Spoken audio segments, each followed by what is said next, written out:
Today we're going to be changing the fuel filter on a 2010 TDI Jetta Sportwagon. And to do that, we're going to be removing these torx screws, which are T30 screws here. Then we're going to be replacing the O-ring on the other side and the filter itself. Now, if it looks pretty clean, I'm not going to suction out the fuel, but if it looks dirty, I'm going to suction out the fuel and wipe out the inside of the canister before I refill it. So let me show you some of the tools we're going to be using. And have this has got a T30 Torx bit on the end of it. I've got a Torx wrench here for the finish Torx spec of 5 Newton meters, so it doesn't take a lot.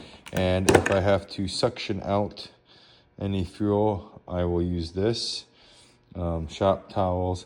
And then you need something to activate the fuel pump, or you can key on and off, which I don't suggest. I was told not to do that, but that's up to you what you do. If you have no other choice, I guess you could do that, but I don't think it's something that is suggested be done. So let's go ahead and remove these Torx screws with this.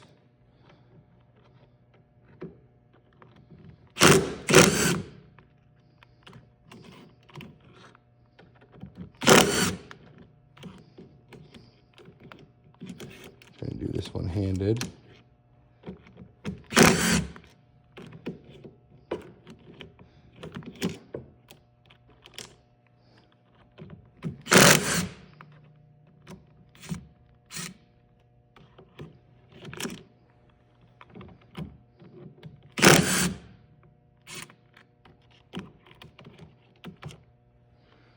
Okay.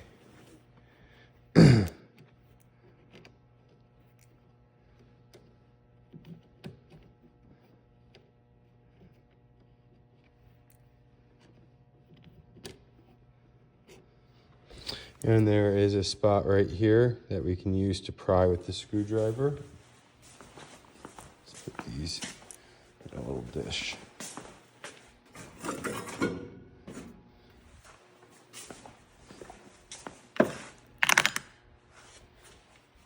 Screwdriver.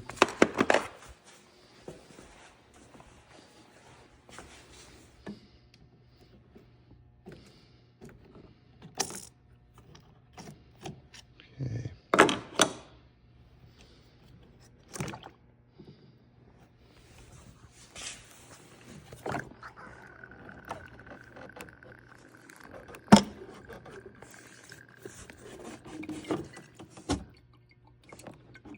Let that kind of drain in a little bit.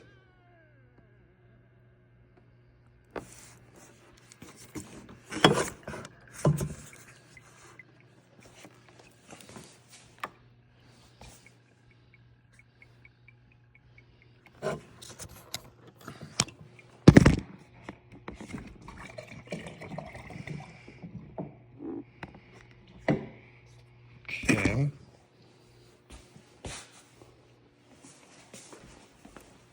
I'll get this over the trash. Can't really tell anything. It doesn't look too dirty.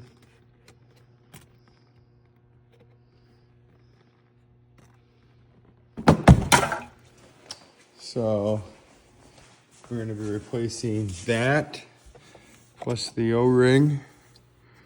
That's right here. Let's see.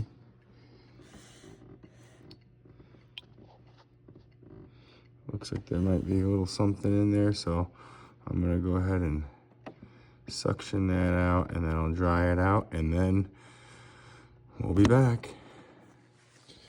So I've cleaned out the canister, as you can see.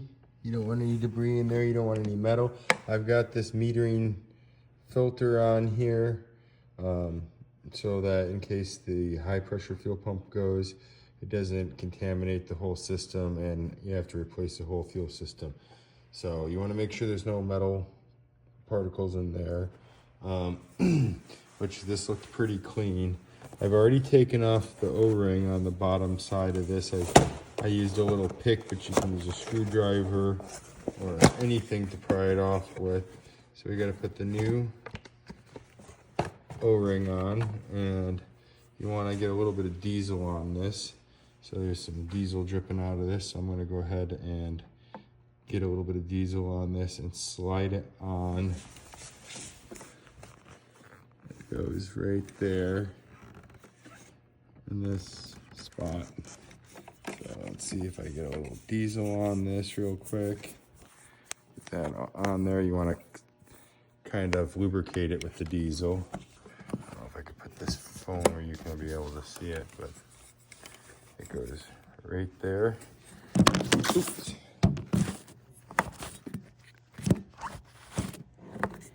I'm just going to stretch it on there. Once you put it in that track, you just stretch it over the thing into the track. So you make sure you get it nice and lubricated with the diesel. So there it is.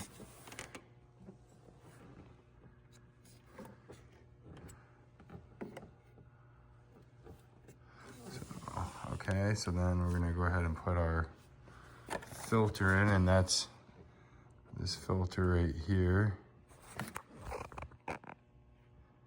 The E87 KPD 150 by Hengst.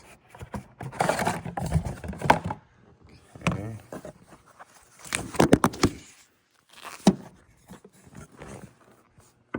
I don't know how much you get really out of this video, but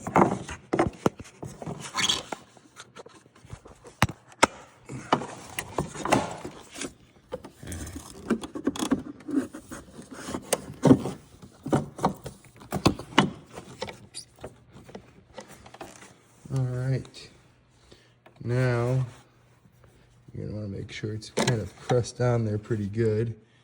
You want to make sure you evenly press it on there because you've got the O-ring, and you want that to kind of slip into place. So when you go ahead and put down the screws, you're going to want to do it in a diagonal fashion. So we're going to go ahead and do that. And then we're going to torque them down. So put one here.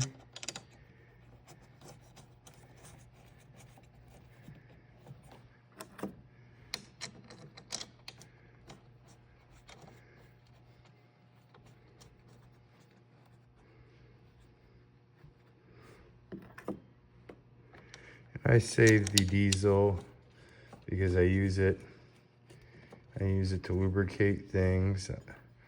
I use it for fires. I use it for my cattle. So there's different things I use it for. It doesn't really get wasted.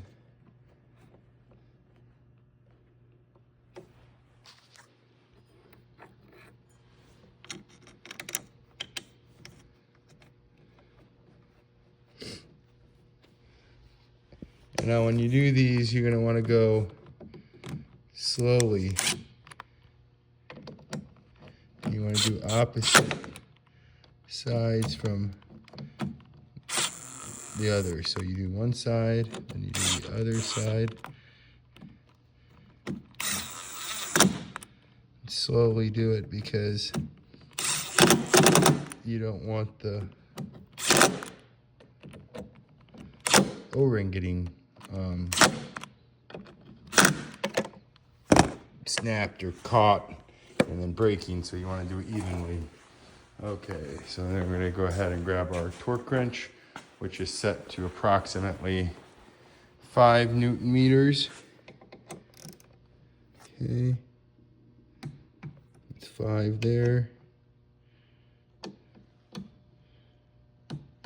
5 there, 5 there,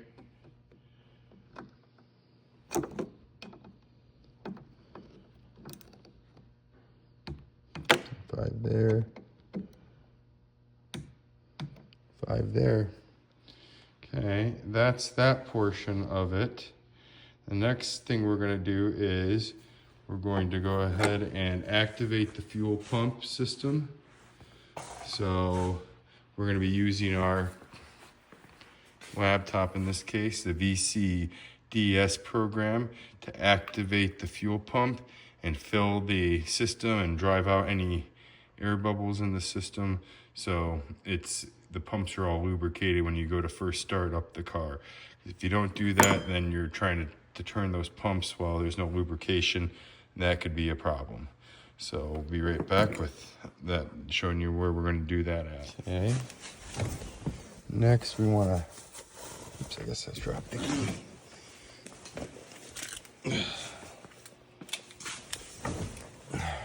So you want to hook up the, I think, to the OBD2 port. And then power on.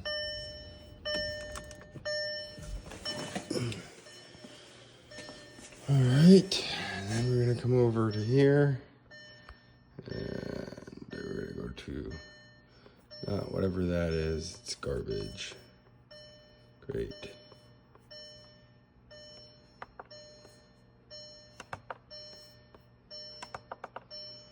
What happened there?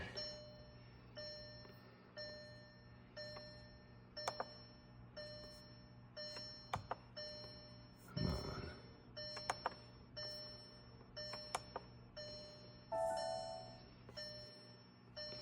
We're gonna go to engine, and then basic settings.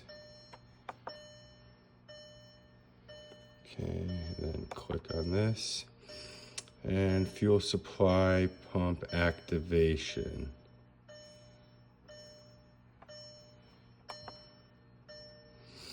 Okay, ignition on, engine off, test duration 30 seconds, required after repairs, where the fuel system was drained after extensive repairs such as injector replacement and or fuel system flushing. This process should be repeated at least 3 times. There must be no open fuel supply lines. Okay, so and then we're going to go up to here and turn that on. And if you listen, you're going to hear a change in the tone of the pump, and that means it's filled up.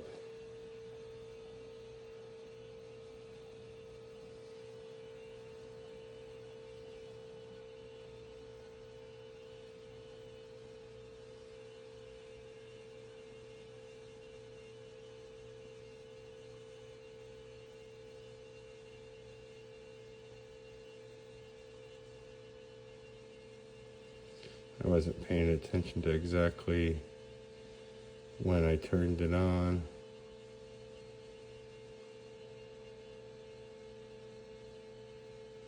It's probably been about 30 seconds, I assume. I'll pay better attention this next time. Okay, then done and go back. Then go back to basic settings. Go back to the activate the fuel pump. Okay, and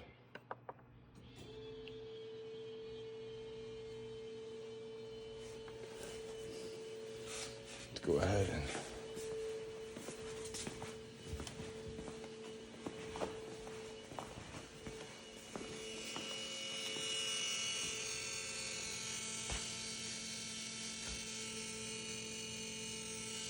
there's no leaking. That's good. Okay, it's been about 30 seconds, I think. And we got to do it at least one more time. You can hear the change in the tone now. You hear? All right, we'll go ahead and do this again. Then go back. You can hear the fuel in the tank. Basic settings. Go back to fuel supply pump activation. Okay, another 30 seconds.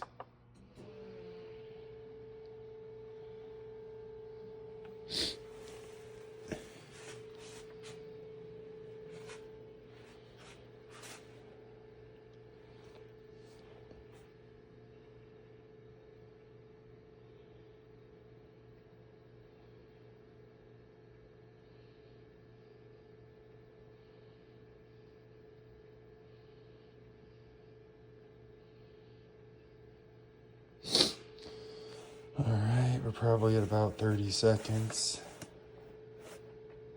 So let it run a little bit longer. And then I'll try turning over the car. And then I will reset the service interval light.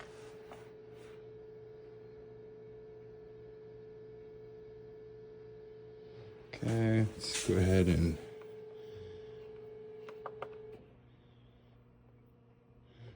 do it one more time. And then we'll go ahead and try to turn the car over.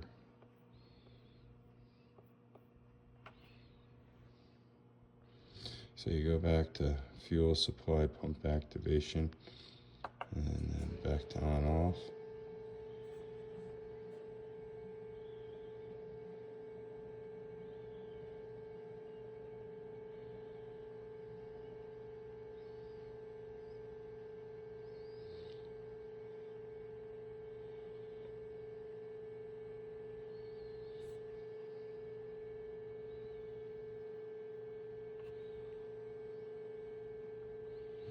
All right, let's go ahead and see if the car will start.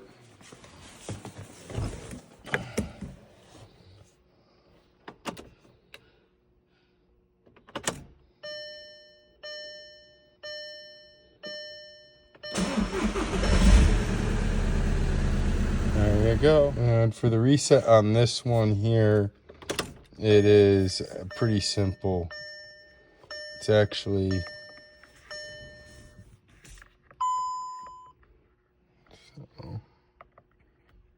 let's get this thing to focus.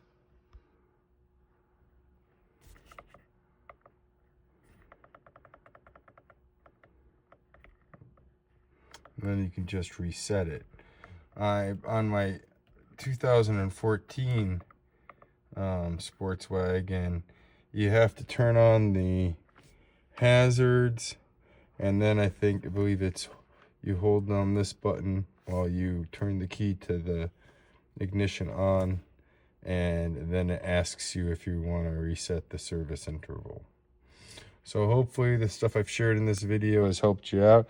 If you have any questions, feel free to comment on the comment section. Thanks.